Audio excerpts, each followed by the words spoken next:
We are back. Another road trip. We're back in sunny South Wales. Well, it was sunny. The sun is now set, but we've arrived at the hotel and we've got an exciting couple of days prepared for you. We're going to be visiting many of the properties that we have sourced here in recent months for our clients in South Wales, and they are all different parts of the process. But before that, because we've arrived at the hotel, we need to get checked in. We're going to go for dinner and we're going to meet some of the team that help us deliver these projects here in South Wales.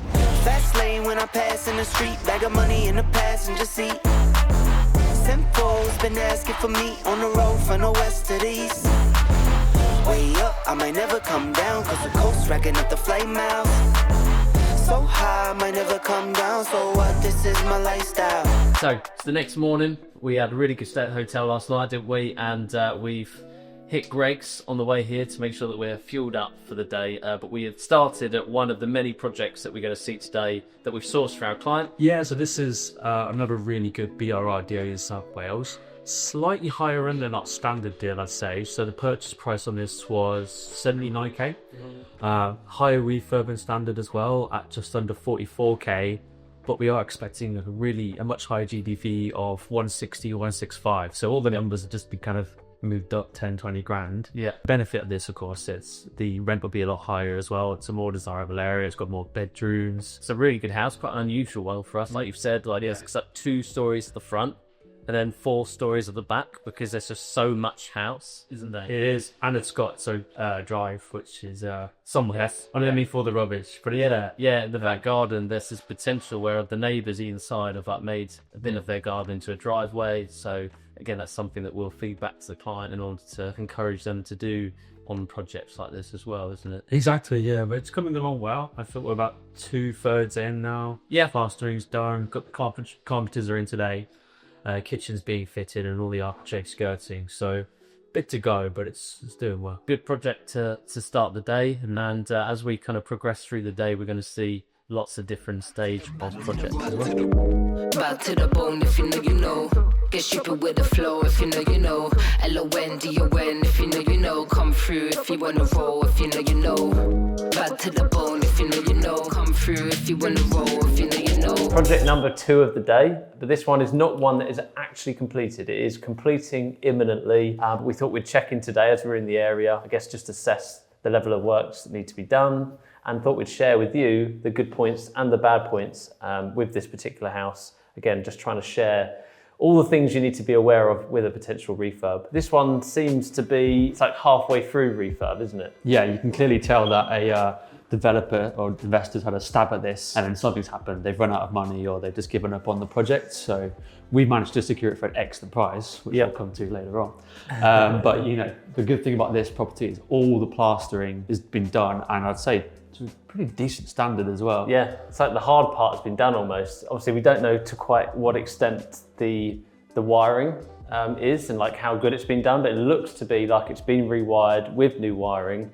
But there's some potential signs there it might need, again, improvements. Probably did a DIY job rather than actually using a qualified electrician. But yeah, we'll see as we go around. Starting in this part of the room, we're always looking for like pain points when we're trying to source properties, because at the end of the day, like you might find a project with a motivated seller that doesn't need much work, but in more instances than not, there's always going to be some form of pain. There's a reason why the owner doesn't want to, you know, is happy to sell it quickly and sell it for a discount, right? And that could be the fact that, like in this instance, maybe they've run out of money, they've just got fed up with the project. Maybe it's because problems are occurring. There's obviously some challenges in this property that need to be resolved. We'll show you the other points of that as well, isn't there? Like the damp which is coming through. And that'll be because of something outside. When it'll be something on the front of the house or the guttering that will be causing that problem or causing the water to collect there, and then it just needs to be resolved really. We were talking about this as well a moment ago, weren't we? Saying how much I really like it. But you'd get rid of that, wouldn't you? Personally, I would, yeah. It just takes away from a potentially modern finish to being backdated in the 70s. Whereas it looks like they were going to obviously keep it because they've skimmed around it. I mean, I guess as an alternative, as it's a buy-to-let, we're always trying to save costs, aren't we? That's true. We're trying not to like incur costs. Having that removed wouldn't have cost much if you'd done it at the beginning. Obviously now it'd have a bit of an impact. Yeah. Alternatively, you could like paint it like all white, or you could make it into a feature a bit more. Like why it looks old is because it's the old stone, old kind of wood colour, isn't it? So you could you could semi-modernise it, I reckon. I agree. I mean, to be honest, we probably expect this area to be more the living room where the TV is going to go, and this one to be the dining room. So based on that, is this being here going to really make a difference? Probably not. One thing I love about this house is the view. Keep an eye on the stairs, make sure you don't fall up the stairs. Danger. Cool, so, I mean, first thing to mention, all the doors have been done as well, haven't they? These are good looking doors. Absolutely. This is something that I'd put in a new refurb now. You know, it looks fine. Radiators are okay. You'd obviously have to maybe get a plumber to assess the condition. Generally, it's nice to pick up a house like this because particularly for someone that's like a bit newer in investing, like they want to get involved with a refurb, but they maybe don't want, or like it's a bit scary if like part of the building's falling down, if a wall needs to be removed, if everything needs to be stripped out, it can be a bit daunting. Whereas when we pass one like this to an investor, it's quite nice, isn't it? Because they can go, right, I'm adding value, but I'm not doing it to the full extent. A good example would be the carpentry, the skirting.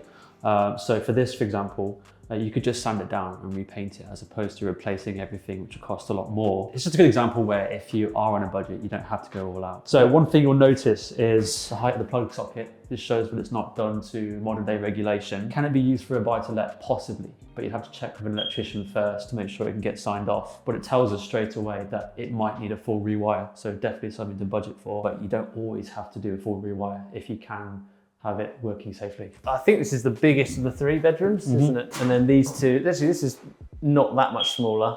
No. And then you've got these rooms at the front here. So it's a 3-bed. I feel like 2 half decent sized rooms and then like it's a small bedroom at the front there, isn't there? Exactly, and here's another sign look of some dodgy electrician work going on. This is called trunking. Like surface wiring. Yeah, surface wiring, and it's kind of the cheap way to do it. Ideally, you want it so it's, you know, in the wall. I feel like this has been done badly. Yes. Like, because if you've gone to the extent of stripping the walls and you're going to plaster them, you would have got the wiring done. So Exactly. maybe someone's tried to do it cheap. GDV is important. I'm not sure like how much that sort of thing would affect it, but I think like for maintenance, I think like someone living here, it's not that great, especially if you're going to the extent of refurbishing a property. Yeah. Like that needs to be done better, doesn't it? Nice. Let's have a look at the 3rd bedroom. I mean, it's like a little study, isn't it? Or like a kid's room. Yeah, so even though it's small, it still counts as a 3-bed, which is important for the valuation. Again, something to note is like windows and doors, like a massive cost saving on a refurb. It's like when we're looking at potential refurb for a client and we're thinking like, what's this going to cost? Like if you've got a house, it needs a full refurb, but actually the windows are in good condition. Like that's a massive saving right there. It's a real plus point. I think the main things in this house is like do the wiring, the plumbing, which we'll come on to, and like the boiler. And really it's just like a load of finishing off jobs. I think so, yeah. This won't take the standard 3-4 months at all. Much quicker job. Right, so we've done the middle floor, which is where we started. We've gone up to the bedroom space, and then now we've gone down 2 levels to kind of like the basement space in the sense that from the road you wouldn't see this level, but from the back of the house obviously 3 stories. And if it's not abundantly obvious, we're in the kitchen. There's an old boiler on the wall, isn't there? That evidently probably needs replacing. You can tell this one does need a new boiler. It is a small kitchen, being honest. And what a lot of people would want to do with this room, I'll get your thoughts on it in a sec, is this is an outside wall here. Like this is as solid as it comes, like it's a thick outside wall. What a lot of people will be tempted to do is to, like they'd be like, kitchen's too small, I want to knock through. Which for a buy-to-let BRI, I just would not recommend. It's like, there's too much money being spent. You're going to have to put some kind of supporting beam in, take the wall out, just to make it a more functional open room. So like my thoughts are, you either just work with the space you've got, you could move it into there, you could even move it up to the ground floor or the middle floor if you wanted to, but I'd probably be inclined as a buy-to-let landlord to probably make it work on this floor. I agree, and it's, as you said, it's just trying to figure out what's worth spending to get that end value in the GDV. So as you said, if it was a flip, then probably we would knock through this, put an RSJ in. I would also, because this is a flat roof, I'd probably put a skylight in here as well, just to get some more light in. Yeah, it's really we don't really put skylights in properties generally, but they are good and they do let a lot of light in. But at the same time, yes, it is small, but you can definitely fit a good enough kitchen here for a buy-to-let, and that's the key thing. Needs a new door for one, in case that's not also obvious.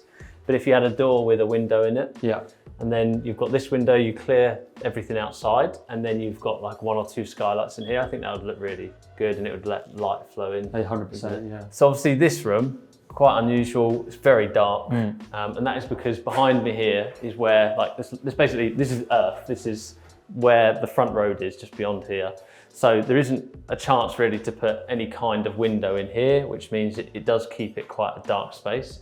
But as Matt just noticed and pointed out to me, you know, you've got quite a high double socket here. You've then got obviously socket for, you know, your cooker here as well.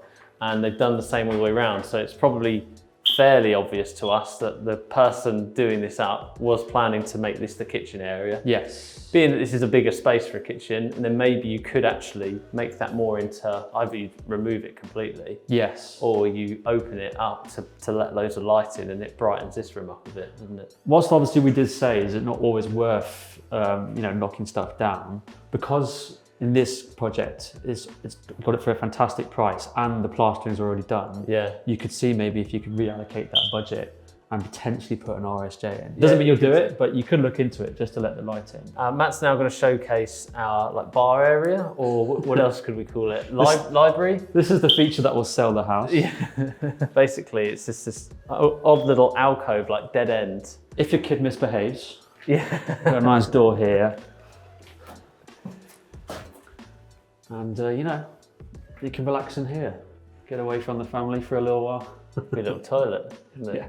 Personally, I'd like cost effectively make that into a feature. There isn't much you can do with it. So obviously plasterboard, skim the ceiling, check there isn't any damp issues in here and resolve that if there is. This is like the perfect wall where you could kind of do like the cement effect, or you know, you could do some kind of cave-like effect, and then maybe have shelves, a little seat, cool effective lighting. Again, as a flip, I'd absolutely utilize that. Yeah. But as a buy-to-let BRR, I'd probably just make it usable Storage. and then let someone do what they want to do with it. 100%, because you know, I'm 6'4", so no, sadly not that tall, but yeah, there's definitely enough space here to, you know, put all your Hoover and cleaning materials and stuff like that. Yep.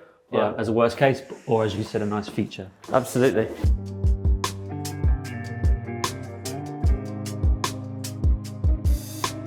The magic part, the part that you all look for, is the numbers, and the purchase price on this deal, really good deal. Yeah.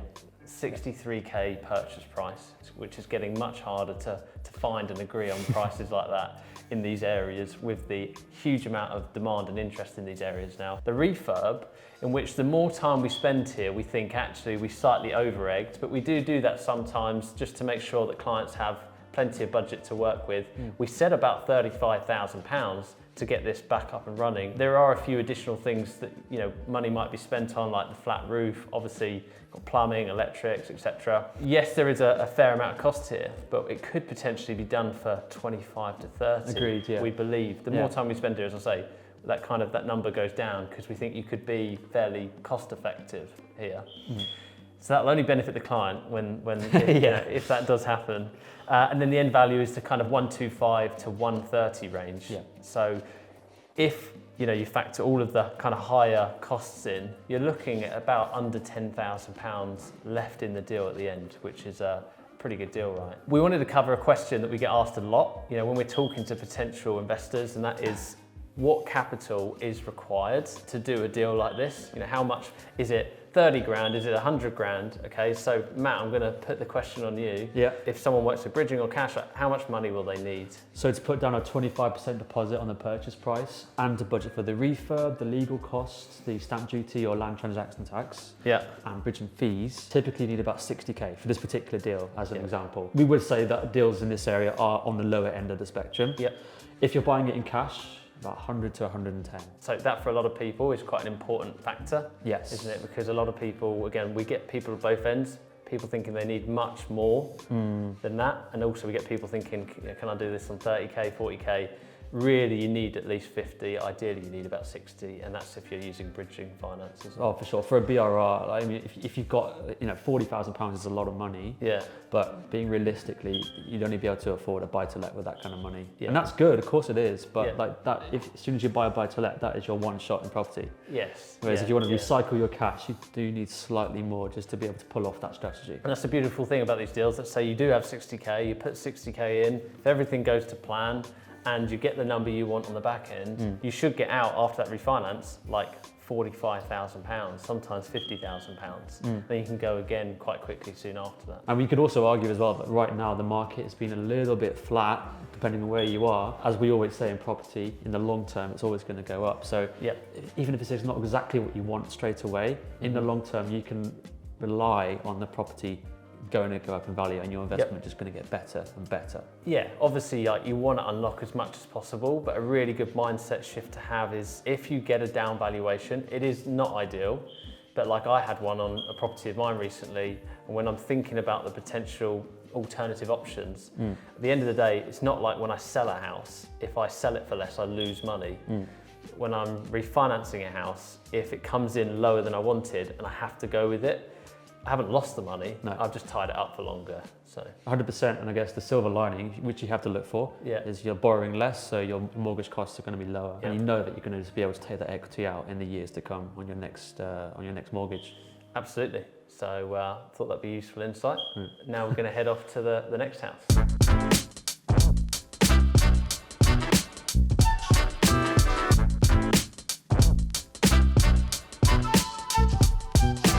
Cool, house number 3 of the day, if you're keeping up with that. And this is one that we call a light BRR. We've coined the phrase light BRR. I'm sure lots of people call it that or different things. But effectively, it's picking up a house actually at a good price, but it doesn't need too much doing. So as an example with this one, it was like skimming ceilings. It was replacing the kitchen down here. It was converting it from a 2-bed to a 3-bed because there was a slight gap there where value could be added, and just giving it a full redecoration throughout. But generally speaking, good house, isn't it? Yes, exactly. I mean, the key thing on this is it is easily rentable. As we always say, kitchen sell houses, so that's been redone, but the rest of it is a not bad nick, so we've just given it a light refurb, just to bring it up to scratch, and we know it will rent no issue. If you can pick these up at the right price, like these are good because they're really quick. You can turn them around in like 4 to 6 weeks sometimes. Exactly, and that's something that you sometimes have to account for, because obviously when you do buy property, you're going to be out of the game for 3-4 months whilst you're waiting for it to be refurbished. But if it's a light one, you can literally get it out after 4 to 8 weeks. Yeah, get it rented, so you've got cash coming in to offset your bridging costs if you're using bridging. You can go for an early refinance. The only thing is it might sometimes be harder to get that end value refinance if you can't prove like where the money's been spent, how the value's been added. But it's not a problem if you then wait until after 6 months of ownership and you could retry, can't you? Less questions asked generally. Yeah. Obviously there's something to point out in here, which is this monstrosity. But actually it's been rectified, and this is effectively where we spoke to the builder earlier actually, where they skimmed over the Artex ceiling. They'll use a solution on the Artex ceiling so that the plaster obviously attaches and bonds with the ceiling better, but it doesn't always go to plan. And we've had it happened in a few houses over the years, not necessarily just in Wales, in other areas too, where then the plaster like comes away and drops off. But it's not a problem. No, the builders resolve it, don't they? So let's head through to the kitchen. We've been left the white goods on this kitchen, and I would always take them out for 2 reasons. First of all, they're old, a bit dated, and they almost date the kitchen actually, even though it's got brand new units in. Yeah. And the second thing is, for a rental, you don't need to provide white goods. It's a cost that you don't need to think about. It also means that you're liable to keep these running. If it breaks, you're liable to replace it. And as you've mentioned in your other videos, you want tenants to bring in their own white goods because it's a lot more of a commitment. It's less hassle, so that they're not going to move out after a shorter period. Yeah, I think everything you covered there, these are old, they don't look great. No. It's like you've got a brand new kitchen with old units, and we're not just tight landlords. We do just think it's better if people bring their own, and then it's their own maintenance problem if things go wrong as well. So as a landlord, you have to be a bit efficient with these things. So we're not necessarily charities at the end of it. No, it's a business, isn't it? Yeah. Let's head on upstairs. Another thing to mention on the theme of keeping refurbs at low cost is obviously this is thick wallpaper here, which some people will think looks ghastly, which in all fairness, yes, it would be nice to have the flat walls, wouldn't it? But other than the fact it reminds me a little bit of being at my grandma's house, and that brings back some good memories, it is actually all right. If you're trying to keep costs down and it's obviously it's just been painted white. You know, it's not something you need to go around and spend a fortune on stripping. Obviously, if everything was being redone, it makes sense to strip it back and start again. But with these kind of quick turnarounds, I don't think it's too bad. So moving on into the bathroom, and this is definitely, period, one of the biggest bathrooms you'll ever see. So it's got an echo. It sort of feels like you can do so much more in here, can't you? So. Yeah, so this is obviously a 4-piece bathroom, which is great for adding value. One of the key questions you might be wondering is, could we have made this a bedroom and moved the bathroom elsewhere? Which is a very reasonable question. The answer to that is probably not, because all the pipework, etc., is typically at the back of these houses in South Wales, so it would have been a real challenge to get everything in the right area. Lots of extra expense, and that again goes against the light refurb strategy. Another thing, for example, is the window. You'd have to change the window as well to make that a normal window. That being said, it's still a great bathroom, and bathrooms are very appealing if it's a good size. So whilst it's definitely bigger than your average one, you could even argue you should probably put a towel rail there. Again, that would be extra expense. You do have a radiator here. They can't complain it's too small. No. You've got all these storage spaces which are kind of like good airing cupboards. Don't have that in many of the houses, to be fair, do we? Good sized bedroom here. Once upon a time would have been, well, there would have just been 2 bedrooms, wouldn't it? So nice sized double bedroom, isn't it? Nice. With new carpets have just gone down. Again, there's a little bit of wallpaper, but it's not detrimental to keep that based on what we just mentioned. Again, a lot of this room is very usable, like the carpentry, and that's been saved, and it's just been redecorated. This is where the change happens. This would have been all one big bedroom originally. This is where we do spot quite a bit of potential to add value in some of these houses, isn't it? So typically we're sourcing a lot of 3-bedroom houses in South Wales, but if you find a 2-bed and it has more than one window, or it's got a big front bedroom, it's a very quick and easy value add, isn't it? Exactly, yeah. Straight away the value, we can compare it to 3 beds instead of 2 beds. And obviously you can also charge slightly more rent as well. So for the average 2-bed in South Wales, depending on the finish, you're looking at around 700, maybe 725, whereas for a 3-bed, it's at least 750, but we're seeing more and more that 775, 800 plus. Yeah. And obviously over time that's going to add up. They're kind of, again, this one's probably just like a small study, isn't it? It's cute. But lots of light, and yeah, you could fit a small bed in here. In terms of like adding these bedrooms, like it's pretty cheap, isn't it? It's like Yeah. stud walls and plastering, paint costs, and like that's near enough it. Exactly, so this obviously would have been the main master room, but now that's probably going to be made into that room over there. Yeah. And then you've got another room here for one child and another room for another, or a small office, study, dressing room, etc. So added a lot of functionality to that just for a simple stud wall, and now it's a 3-bed. And that kind of brings us on to, I guess, the question of this house, and that is we're asked quite a lot about how long doing a refurb takes. Now obviously this is going to vary a lot, because the one we just came from is very different from this one. Yeah. What would you say, if we go back with the last one, or something where it needs potentially rewiring, new plumbing, maybe it needs plastering as well, what do you reckon in terms of timescale for buying and refurbishing that kind of house? Yeah, so typically that'd be 12 to 16 weeks, wouldn't it? As a refurb, yeah. Yes, Yeah. full refurb. Obviously that one did actually have plastering as a one-off, so that saves a bit of time, but overall, as you said, yeah, 12 to 16 is what I'd allocate. 2 to 3 months to buy it, ideally 2 months. 3 to 4 months you'd allow for the refurb. You could hope to do it in 3 months, but often there might be a week here or there where nothing much is happening. And then how long would you say your typical refinances take you? It depends on lenders, and we don't need to go into it for too much, but you can do them in as little as 2 weeks, but on average I'd say a month, and sometimes a bit longer, just depending on what the lender wants in terms of checks. They might want a survey done, but obviously you have to speak with your broker on each individual refinance. But yeah, I'd say you can plan it really well, so then literally when it's just been painted and the carpets are down, you get it valued straight away. And then you can be looking at getting your refinance in as little as 2 weeks, on average probably a month. So yeah, if you're talking like all of that added together, then doing a full refurbishment, your typical buy refurbish refinance might be like 6 to 7 months is ideally the time frame that you want to turn it around. Sometimes it can go into 8 months, but generally speaking 6 to 7. Something like this project though, that we've literally just walked around, is obviously a light BRR. So then that's different. You kind of want to go in with the intention of doing these, I would say, and trying to complete it within like 3 or 4 months, wouldn't you? Oh, 100%, yeah. And that being said as well, the buyer in this case was a quicker purchase as well. Yeah. So that's why you got it at a cheaper price. If you move really quick, you can get the searches done after 2 weeks. You can get the survey done straight after that. It's slightly uncomfortable, and you don't have to do it because you want to be able to take your time just to get all your ducks in a line. You want to get your builder ready. You want to make sure your insurance is in place, all that stuff with a solicitor. So if you were moving at record pace, you could do it in a month. Yeah. But generally speaking, we don't need to always do it that quickly. It's great to get more deals quicker, but if you go too fast, you might trip up. So that's why we typically suggest 2 to 3 months. Turning practice to perfection took some trying. Who'd have thought that I'd get my next blessing from some lines? I turned this rap into my profession and defied all their projections. No ceiling on what's manifesting in my mind, cause I get stronger when the So, we're at the 4th and final house of the day. We're going to do a completely whole separate video for this project, which you'll see very soon. But I wanted to use this as another opportunity to cover some frequently asked questions. So one of those questions being around demand for rentals. Now I'll give a bit more context. Obviously we're sourcing lots of properties here for clients. How do we have the confidence that the demand is there for renting them out? And this project is yours.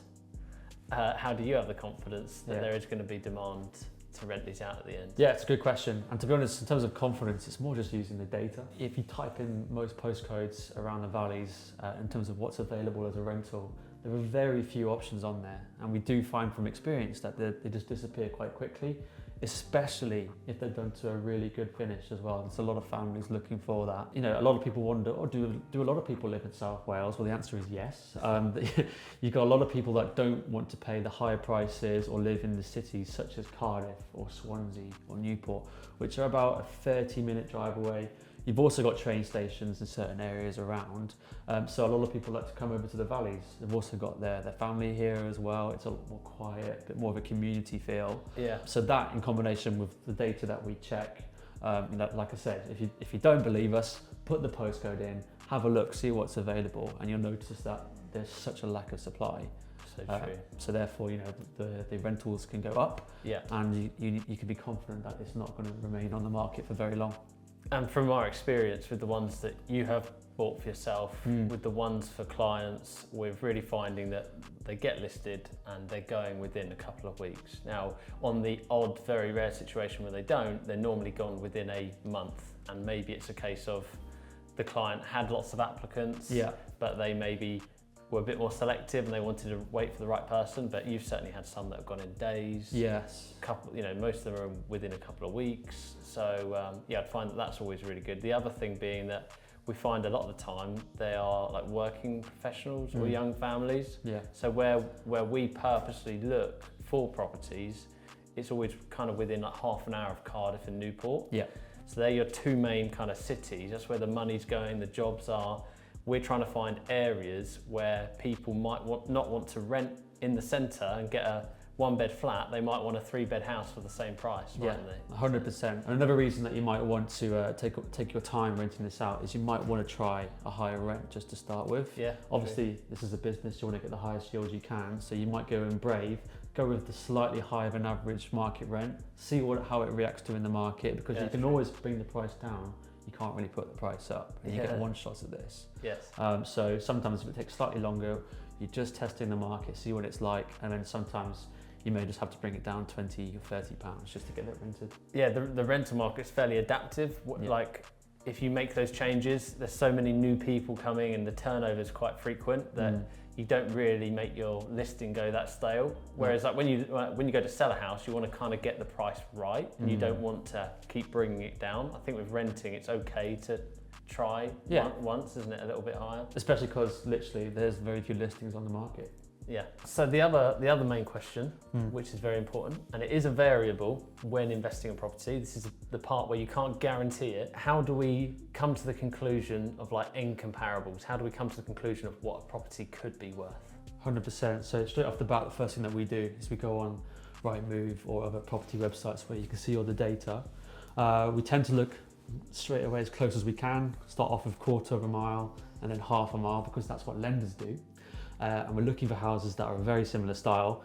To be honest, in the valleys, there's so many like they look all the same, don't they, from the outside? Once you've seen one, you kind of seen them all. So you want to look at similar style, similar finish as well, in terms of has it got a new kitchen, new bathroom. Yeah. And then another really important one is how big the property is, in terms of not just how many bedrooms it is, but that is also important, but the square meterage of the building too. So these are very similar properties, and that a lender is going to say, yeah, these are quite similar. Yeah, that's exactly the reason we do it. It's like a lender isn't like some magician who knows something that we don't. Yeah. A lender is obviously qualified, the valuer going in on behalf of the lender is obviously qualified to understand what something might be worth, but really the metrics they're using are exactly that, within a quarter of a mile, same style, same square meterage, condition. That's what they're looking at. So we have to review everything that is local and kind of come to a fair conclusion. What a lot of people try to do is make a deal work where it doesn't work, and they're kind of trying to go, how can I make this worth that? What you kind of need to do with property, try to ignore what it's listed at, ignore what the refurb is, just go straight to that end value. What is it actually going to be worth at the end? Then you can start to put the other pieces of the puzzle together, can't you? 100%, and you've got those main factors as we just went over, and then maybe after you've done that, you're looking for the finer details, such as what's the parking like? Is there street parking? Is there a driveway? Yeah. A big one is, especially here, is there a view? Because people will pay extra for a view, a premium. Yeah. Then you've got your gardens, you've got everything, how close it is to a school, how far close is it to the main infrastructure to get in and out. All these little finer details. Once you've done the main stuff, the size, the finish, how many bedrooms, then move over to that and just find it. After that, you should have a really good idea of what houses compare. Yeah. And that really helps us, doesn't it, when we're sending out these deals, etc., or making our own personal investments. So, an eventful couple of days, a busy couple of days. It's always great fun coming down here. Matt and I love spending time inside projects, different styles of projects, and kind of problem solving whenever that happens. Obviously, a lot of the houses we've been to today are at different stages, and of course we're talking a lot about the refurb. Now, I do just want to be clear in saying that when we source properties for our clients, for our investors, we don't actually manage the refurbs or project manage them. What we do is we find great deals, and that's where we put all of our time, attention and focus, is to try to find the best deal, but then trying to pair our client with a builder that we have within the area. Okay, we have two main builders, and we're very trusting in them because we've seen the quality they can produce. We've seen their team, their setup, and we'll then pass the client over to that builder, allow for a kind of smooth transition. But then when we are here, we love to just check in with all the projects. So we're not managing them, but we do keep tabs on it. We make sure things are going okay, and make sure everyone gets the best possible outcome they can. The other thing to mention is, if you're not already in our WhatsApp group, you have to join our WhatsApp group. I'll put a link to it in the description of this video. We source two main types of deal now, okay? Predominantly, it's buy, refurbish, refinance deals in South Wales. So if that's what you're looking to do, build a portfolio, you're looking to do it with the BRR strategy, then we can help you do that in South Wales. Join that group. You will see deals come out through the group, or you can join our bespoke sourcing program. Alternatively, and what we started doing more recently, is actually sourcing flip deals across the UK. Now, some of these deals, they are best as flips, but they can also be BRRs as well. But these are incredibly below market value transactions. And these differ slightly because we do need a slightly more experienced style of buyer. We need someone with confidence that can move quickly, that can complete on a purchase within 3 or 4 weeks, which is quite scary, quite daunting, has maybe worked with bridging before, or maybe they're a cash buyer and they're ready to buy something purely because the deal is just so good. So if you are looking for flips, okay, again, it can be anywhere in the UK. Generally speaking, it tends to be, Wales, the Midlands, could be Yorkshire or the Northwest, but again, can come up anywhere. Then we have opportunities available for you. You need to join that group, be in that list, sitting and waiting, and do let us know if you are looking to do those kind of projects. If you want something that's really well priced and you're able to move quickly. So our kind of caveats to that are you do kind of need some experience. You do need to be okay with buying a deal without all of the information sometimes, okay? Because that's what we do see sometimes, is people want to have all the information, they want to take their time, they want to move really slowly, but they want the best deal in the world. There has to be kind of a bit of a balance, okay? If you want something that's an incredibly good deal, you won't always get all the answers. You won't necessarily have loads of time to buy it. If you do want those things, if you do want to de-risk it and kind of spend more time buying, then I do genuinely recommend that you actually pay more for a property and pay more to be able to have that kind of purchase experience. So regardless of what your route is, join the WhatsApp group. I hope this video has been useful and thank you for watching. We'll see you in the next one.